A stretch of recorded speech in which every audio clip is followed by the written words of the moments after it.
Hey everybody, it's Peter, and this is the 2024 Kawasaki KLR, and behind it, the KLR Adventure. And I've already filmed the KLR S, which is a 2024 model. It was a white model. You can find it on my channel. The S is the shorter ride height, lowered suspension, lower seat. So all of these are now on the channel for 2024, but we're going to come back to them more and more again. So first of all, in this video, what I'm going to try to do is show you some of the reasons why you may want to stick with the Adventure and customize it yourself, or if you want to go, or sorry, with the regular one and customize yourself, or if you want to go with the Adventure, which is kind of pre-set up for some of the tours you want to do, but it may not be set up for the tours you want to do. So that's what we're going to talk about in this video. Now, before we go too far, I want to thank Jim Gilbert's Wheels and Deals, Jim Gilbert's Power Sports. This is the #1 volume Kawasaki dealer in the country, and they give me complete access to their entire vehicle lineup. And what that means for you is if you're local, you got to come out and check out their showroom. I can't even film in front of the sign right now because they have so many bikes here, including a sold line that's just sort of starting to take up more and more space, and it's early March in 2024. But for you, if you're watching and you're not local to the dealer here, they allow me full access, which means if you have questions about these bikes, I can come back to them again and again and make sure that you get all the answers that you need. So let's get going with this review. So when we look at the 2024 KLR, the biggest difference, in fact, the only difference is the color. Beautiful red here, and then you've got a beautiful green there as well to complement some of the 2023 models that were there before. So you can only get this in red. The one thing that people ask about a lot with these bikes is ABS versus non-ABS. On the KLR S, I believe that is non-ABS. I'll double check that, I'll fill in a thing. But this one here, you can get an ABS or without ABS. The Adventure is ABS only. So something worth thinking about for 2024, at least that's true for the Canadian models. It may be different for other models around the world. So what you have here is a bike that I've described in the past as a bike that doesn't do anything perfectly, but does just about everything well. And what that means is it's a bike you can take absolutely anywhere. Now, if you're taking it anywhere, you're probably going to want some luggage, and there are some options that you may want to consider. There's hard luggage on the Adventure, but if you go with this model here, you can add a lot of different types of luggage. And one of the things I suggest on an adventure bike is putting softer luggage. Now, it depends on the type of adventure you're going to go on. If you are somebody who is going to be primarily pavement, gravel roads, you're probably going to keep that bike upright for the most part. Hard luggage might be good. If you're someone that is going to go on really aggressive trail, the bike may come down. You may want to consider soft luggage that isn't going to crack and break. The other advantage with the Adventure is the Adventure has those lockable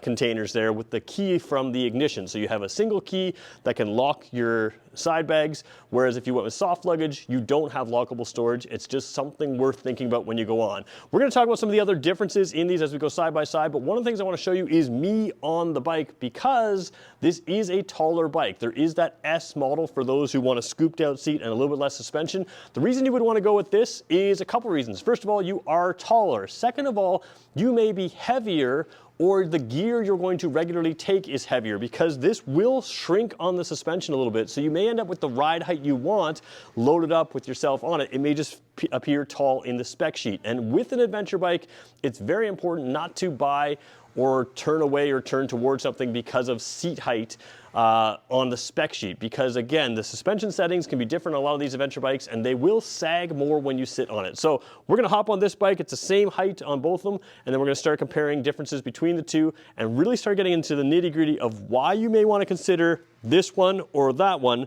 Anything you have on that one, you can add to this one. But there's also a cost difference. There's about $1,700 difference between these two bikes, and we're going to break through if that's worth it for you, or if you want to go with individual accessories or aftermarket accessories. But let's start with me sitting on the bike.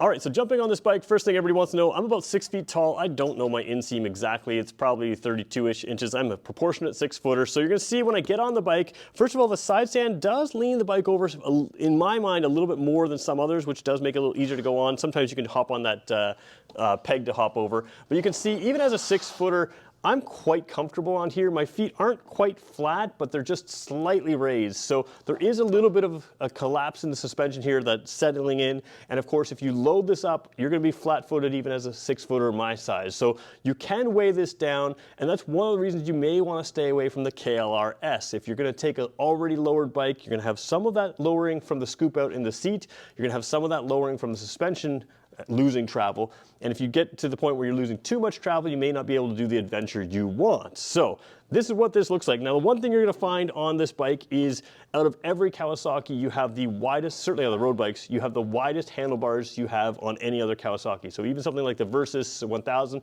to me anyways, feels like a little bit narrower handlebar. Very square handlebar, retro kind of feel to this, but there's some modern touches which we'll show you. You do have an adjustable windshield now, but it is adjustable through a Allen wrench. So it's not something that's gonna be a quick adjust, but of course you got a toolkit. We'll show you where that is later on in the bike. You do have the handguards here. This may or may not be the type of adventure handguards you want. Some people accessorize them up with a piece that will sit in here, so when it falls, it does more than just keep wind and stones off your hands. But anytime you're on an adventure bike, if you're going down those gravel roads, you get a car passing you, a Jeep throwing up stones or something like that, you're gonna want some protection in front of your hands. So that's what this has. You can add a lot of accessories to this bike as well. Heated grips, you can add all kinds of things. The generator, as they call it, sort of like the alternator, is more powerful in this style. So when they upgraded the look to this style, you can have more power to add even things like heated vest. And we're gonna show you some of the things that you can have in the dash, which are basically included on the Adventure. But again, whether it's the Adventure or whether it's the regular KLR, same size, same seating position, very comfortable position. So let's start moving through the components now. So let's start by taking a look at the front wheel here. What you have is a proper 21-inch spoked wheel. That's what you want in an adventure bike. It's going to give you that sort of approach angle that you want. It's just the typical standard size. The other option this does give you is it does put it in a size point where if you want to upgrade or change the rubber on this, you have it in the size that basically fits every kind of tire that you would want. The one thing you're going to notice is the KLR is built to a price for a reason. So it is a very inexpensive adventure bike. Adventure bikes can run past $30,000 Canadian. This one, even in the adventure form, is still under $10,000 Canadian. So this one's of course $1,700 less than that. You do have a single disc brake over here.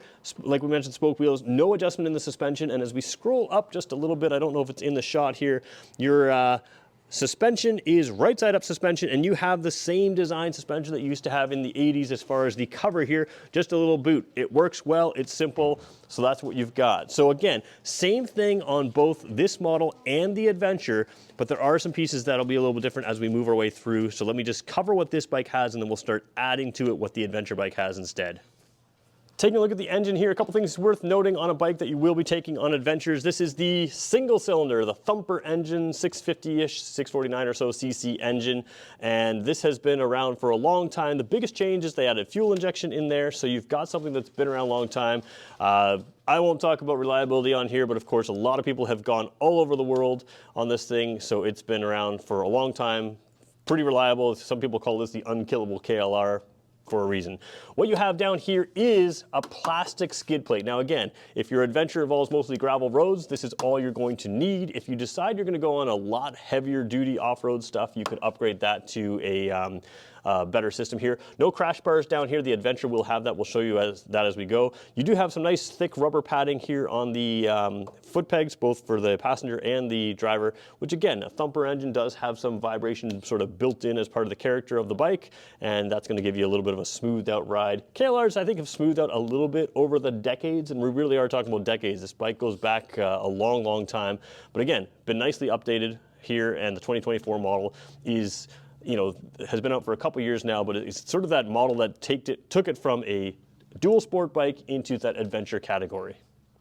So filming on a view that most people wouldn't do, it's worth noting that even though this doesn't have all the side luggage here, you have a lot of the components that you would need to add that luggage. You also have little things that they used to do all the time on bikes, little nubs like this, you can sort of see behind my hand, little extra tie downs so you can take that bungee net or whatever you need to put on there. So you've got lots of areas to both for a passenger to hang on here, but also for various things to be tied down to the unit. So again, even though you're not getting luggage with this, you're still fully capable of securing all kinds of things to this. We're going to flip around now and see the top side of that plate to talk about a few things in there as well. So again, even though this isn't the Adventure model, you still have this large plate here which has pre-drilled holes there to attach all of the modern luggage type components that you would want to put on this. So even if you don't get a top box with this, the Adventure also does not have a top box as standard. You can add it in the future. You can add it at the time of purchase, whatever you want. One cool thing is you do have a little box in here, very small, which does hold your toolkit in there. So you have a small toolkit. One thing worth remembering though is if you are out on your adventure and you do have a lot of luggage here, your toolkit might be buried. Oh boy, I should be able to do this. There we go. Your toolkit might be buried behind your luggage. So if you want a few extra tools, you may have to have a spot for that. But on your everyday riding, the basic tools are going to be there. And again, nicely hidden and locked in there. You can put your ownership and registration papers in there as well.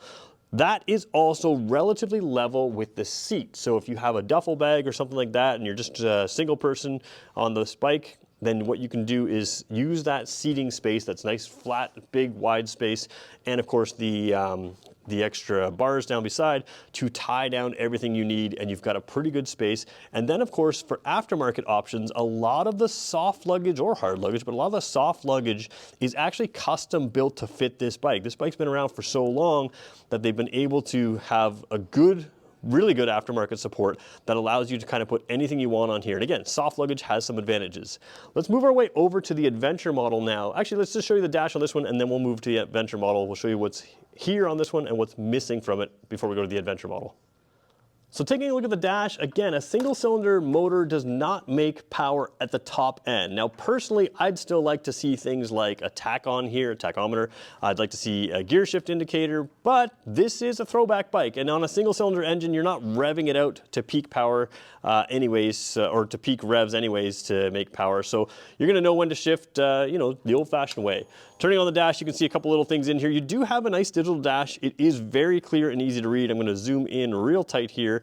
And oops, camera switched a little bit there. So you can see you've got a clock, you've got a fuel gauge. One thing worth noting with the fuel gauge, it is a bar graph. The last bar still gives you a little bit of fuel, but when you see it blinking like this, that's sort of the end. Switch through, you got odometer, you got trip A, trip B, and that's it. This is sort of your reset button over here.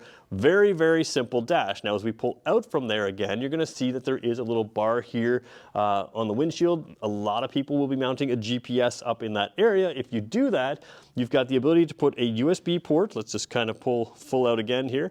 A USB port into here. This one does not come with that. There's also a switch area right over here, which we'll zoom into on the Adventure, and there's a little circular spot over here. These are all sort of dummy, nothing places, but you do have the ability to add Kawasaki factory accessories for a USB port, a 12-volt port, and switch for lighting right up there, as well as space for other things if you wanted to add that in the future. So I mentioned earlier, you can really support those accessories, whether you have it on your phone, GPS, other kinds of things. You've got the ability to do that. So now let's move to the Adventure, take a same look at the dash and show you some of those differences there, and then we'll work around to some of the other differences. So over here on the Adventure, you can see where that extra $1,700 starts coming in place. First of all, this USB cover, it's no longer a flat thing, it's a very rubbery type cover, and underneath there's another rubber cover, so that allows you to have that USB port, and this is always something that I struggle to put on camera, but I figure I can always do it off camera. We're gonna leave that off there. So again, that does give you some water resistance there to that port. There's the same thing over there with a 12-volt port, and then you can see a little switch up here, which offers you extra driving lights. All of this is standard on the Adventure model, and I think it has some value. So we're gonna take a look around the front of this bike and then move around to some of the other accessories that sort of add up that extra cost and that extra value in this bike. So whether you get the Adventure or the standard KLR, you automatically have this bright white LED headlight now. Now this is a huge thing for me because one of the things with LED lights, people notice them, they're brighter, they're whiter, but the white color matters because that white color is closer to daylight, which it doesn't just let your eyes see a little bit more, it lets your brain recognize what it's seeing. So I always like to say with this color of light, your brain is used to seeing things in daylight, so it can really help you identify between a rock and a raccoon, something that's gonna sit there and stay there, or something that's gonna move out in your path. So you have this LED light and the high beam setting here with right on both bikes. What you gain here is the extra driving lights. Now the driving lights are nice because with this bright headlight, you can aim these further out. So you can aim them tilted out, tilted down, wherever you would want to aim them, or use them sort of like a high beam, aim them a little higher. You can put the light where you want. So when I used to have these on a Versa 650, I aimed them much wider and it really gave me a wide field of view. That it wasn't always great on the road with traffic, but it was great on a country road where there's no traffic to give me a lot of width in addition to a headlight that gave me vision down the road. So the nice thing with these bikes is with these lights, is they do give you that ability to really light up that trail, especially if you're gonna go on an adventure down dark gravel roads, dark trails. You want a little extra width or a little extra light where you need it, so you have that ability. And they are mounted as we turn the lights off here, just so you can sort of see a little bit, to an extra little crash bar that runs underneath and gives you a little extra body protection up here. So again, body protection is going to add a little bit of weight, not a whole lot, but it does give you a little bit of protection as you set the bike down to keep from damaging the plastics up. So that's nice to have, and that's all part of the standard part of the Adventure. Let's move around, show you one more piece of protection, and then we'll show you the luggage.